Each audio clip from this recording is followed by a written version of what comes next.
Let's start the discussion section A. चलो यार, पहली चीज हमारे दिमाग में आके आ रही है, सेक्शन ए अगर मेरे पास आता है like this, honestly like this, अगर ऐसा आता है तो बहुत ईजी है। लेकिन अगर ऐसा आता है जहां पे क्वेश्चन में हमारे पास क्या आता है, कुछ पिक्चर्स दे दिया जाते in the question, in that case you be in trouble, serious you be in trouble. यार पेपर अब कैसे करूंगा, करने का तरीका जाओ। The basic steps that I have told you guys to follow for section A is to read the question first. पहले question पढ़ने हैं, एक बहुत बड़ा एक्सप्लेनेटरी मार्क है, क्वेश्चन पढ़ने हैं। तो खाली पढ़ने का मतलब पढ़ना नहीं होता, उनको समझना भी। We guys need to understand the meaning of questions first. If I be able to understand the meaning of question, I be able to clear the answer. पर प्रॉब्लम यहाँ ये हो रही है कि आप क्वेश्चन तो समझ ही नहीं रहे। You won't be able to understand the meaning of question. आप लोग भाग रहे हो, आप लोग पेपर है मेरे पास, मैंने क्वेश्चन लिया like this, कहता based on the understanding of the passage, answer the following questions. The meaning of the first sentence is that cricket is seasonal like festival, that during cricket matches carnivals were organized, that a cricket match is culture event like a festival or carnival, the cricket is not a game but a carnival festival. तो ये चार answers दिए था, उनमें से कौन सा perfect होगा? पहले उनके मीनिंग तो समझो यार।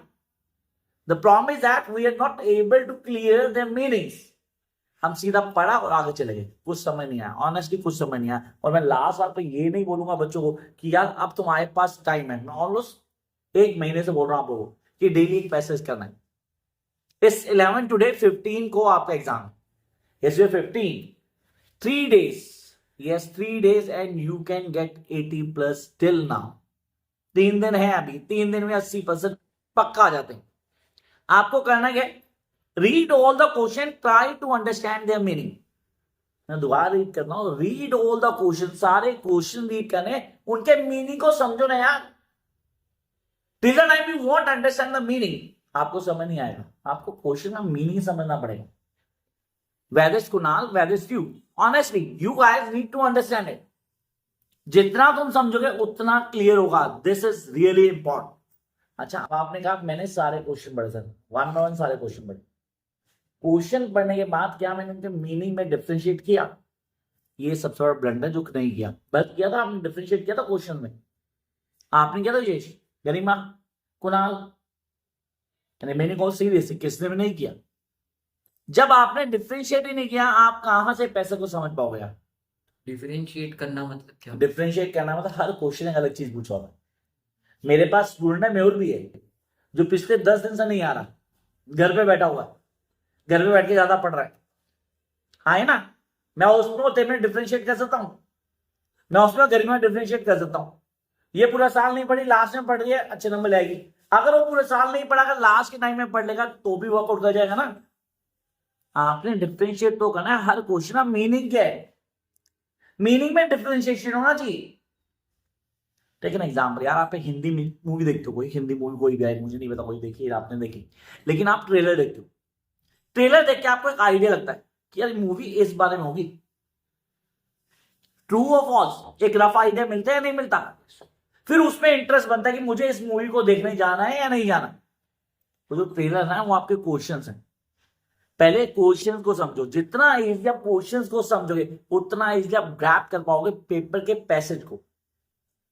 इज दैट ओके ना? ये नहीं कि आप लोगों ने, आपने क्वेश्चन पढ़े, सबने पढ़े, आप भी यही कहते हो, आप बोलते सर आंसरिंग पैसेज मिला, मैंने आंसरिंग पैसेज को पढ़ा, पढ़ने के अंदर क्वेश्चन पढ़े, क्वेश्चन पढ़ने का सीधा पैसेज पे गया और मेरे को समझ नहीं आया। मेरे को वही बच्चों का तरीका अडॉप्ट करना पड़ा। कौन सा?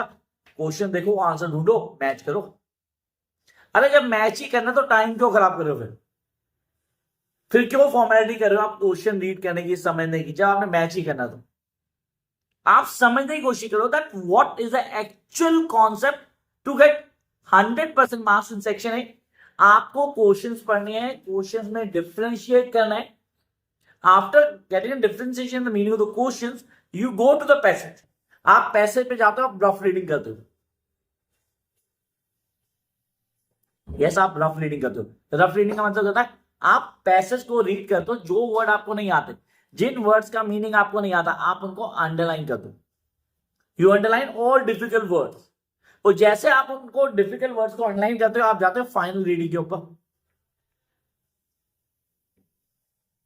और आप जो आपने वर्ड्स अंडरलाइन किए थे, आप उनके मीनिंग को ग्रास्प करने की कोशिश करते हो with the help of near words.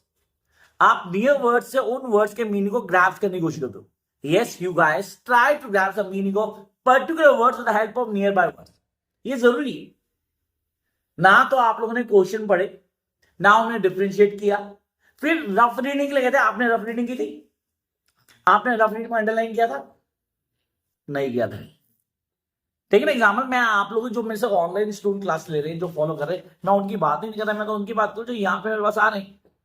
ये भी वो कर रहे हैं जो मैंने बोला है वो नहीं फॉलो करते. तो भाई कहां से आप परफेक्शन लेके आओगे? आप लोगों को पहले पूरा पढ़ना है. पढ़ने के बाद उसमें समझने की कोशिश करना है that what you trying to get. जैसे आपने क्लियर किया, अब आप जाएंगे पैसेज पे दोबारा. उन जो अंडरलाइन वर्ड्स हैं उनको टफ वर्ड्स बोलते हैं. टफ वर्ड क्यों बोलते हैं? क्योंकि उनका मीनिंग हमें नहीं आता. हमेशा याद रखना, जो चीज हमें नहीं आती वो टफ होती है. तो ऐसा कुछ रखो ही मत जो टफ हो. टफ की डेफिनेशन क्या है? Tough that really I don't know idea. जो चीज मेरे से नहीं हो रही वो टफ है. यही होता ना. तो ऐसा कुछ रखो ही मत कि आपको टफ लगे. उसके लिए आप लोगों को एम्फेसाइज करना पड़ेगा, अपने काम के ऊपर मेहनत करनी पड़ेगी गाइस. बिना लगातार रीडिंग के वो नहीं होगा. Last 3 days, honest last 3 days मतलब स्टूडेंट संचय घर बैठ के फ्रेंच पढ़ रहा है. एग्जाम इंग्लिश का फ्रेंच पढ़ रहा है. ज्यादा नंबर लेके आएगा seriously. I really want him to get maximum marks. लेकिन यहाँ पे अगर मैं बोलूं, वो लास्ट मोमेंट पे प्रैक्टिस नहीं कर रहा because you think that sir I have done the entire English, मेरे को सब आता है. Question mark. ये फाइनल टाइम है. Is the final reading. अब आप जो नियर बाय वर्ड्स हैं उनके मीनिंग से उस पर्टिकुलर वर्ड के मीनिंग को ग्रास्प करोगे. This what you guys need to clear.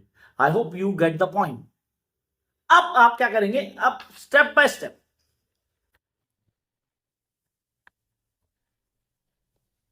Question उठाओ, आंसर लिखो. क्वेश्चन उठाओ, आंसर लिखो. क्या मुझे आंसर ढूंढने जाना पड़ेगा? There no need. अब आपको पता है आंसर क्या है. देखो पहला क्वेश्चन ना, based on understanding the passage following question the meaning of the first sentences. पहले सेंटेंस का मीनिंग क्या है? चलो जी. How is the cricket making a substitute for war. Cricket war का सब्स्टिट्यूट कैसे हो गया? सो ऑप्शन दी हुई थी. Countries take their image of self esteem in outcome of the game. अगर मैच हार गया तो भाई कंट्री में जुलूस निकल जाता है.